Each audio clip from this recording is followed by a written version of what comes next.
Saudara, kasus keracunan makan bergizi gratis terus berulang. Sejumlah daerah pun menetapkan status kejadian luar biasa. Tak hanya menelusuri warga yang keracunan untuk segera diobati, kepala daerah juga menurunkan tim Satgas untuk investigasi dugaan penyebab keracunan ini.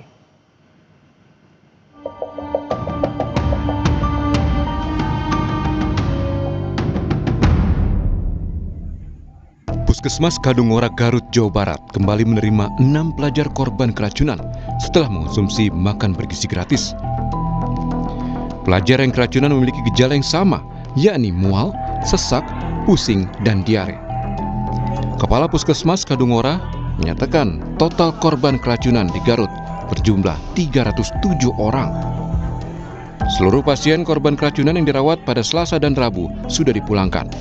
Sementara 6 korban keracunan MBG lainnya masih dirawat di Puskesmas Kadungora, Puskesmas Leles, dan RSUD Dr. Slamet. Mungkin yang pertama ada yang keluhannya dari Selasa dirasakan, mungkin diobati sendiri. Sekarang ada penambahan gejala mungkin ya, atau juga tidak ada perbaikan, akhirnya datang ke puskesmas. Pemerintah Kabupaten Garut, Jawa Barat sebelumnya menetapkan status kejadian luar biasa atau KLB, keracunan massal akibat menu MBG di Kecamatan Kadungora.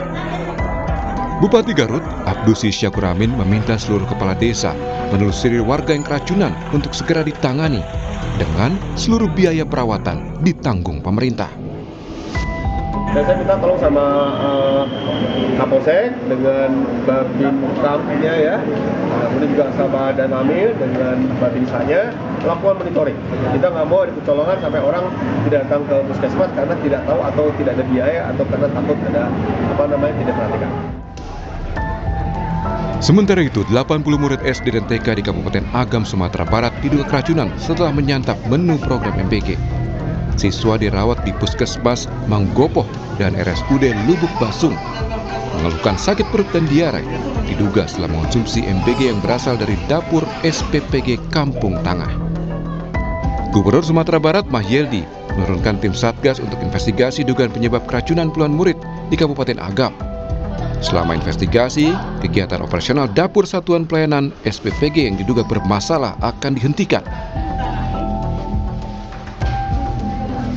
Alhamdulillah Pak Bupati Agam langsung menggerakkan satgasnya untuk melakukan tindakan terhadap peristiwa yang terjadi di Kabupaten Agam di salah satu dapur. Dari informasi terakhir tadi ada di antara anak kita yang sudah pulang ke rumah dan saksikan ada belasan tadi yang masih dirawat. Berulangnya kasus keracunan MBG, Komisi Perlindungan Anak Indonesia KPAI mengusulkan 2 pilihan sebagai langkah penanganan keracunan MBG. Salah satunya, menghentikan sementara program MBG di daerah yang berstatus KLB. Program ini dihentikan dulu, terutama di daerah-daerah KLB. Ya, dihentikan ini bisa 1 minggu, 2 minggu, ya. Dan kalau sudah kita evaluasi menyeluruh, termasuk anak-anak yang keracunan ini kembali pulih begitu ya. Nah, itu mungkin akan lebih baik seperti itu.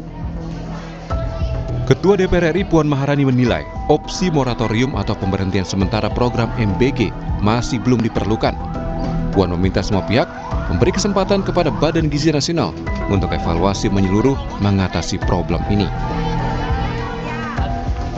Apa saja yang akan dilakukan, bahkan sudah akan turun perpres untuk melibatkan kementerian lembaga terkait untuk ikut bisa berpartisipasi sehingga tidak terjadi hal yang kemudian kemarin terjadi seperti keracunan dan lain sebagainya. Ya kita beri kesempatan dulu untuk evaluasi itu bisa berjalan di lapangan.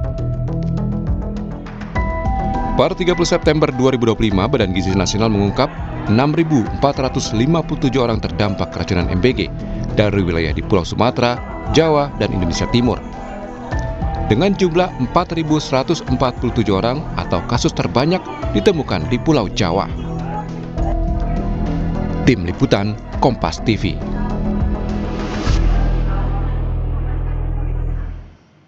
Informasi tadi sekaligus jadi penutup jumpa kita di Kompas Siang hari ini, Saudara. Kami ingatkan Anda agar jangan lupa cukupi kebutuhan air mineral Anda setiap hari dan rasakan kesejukannya.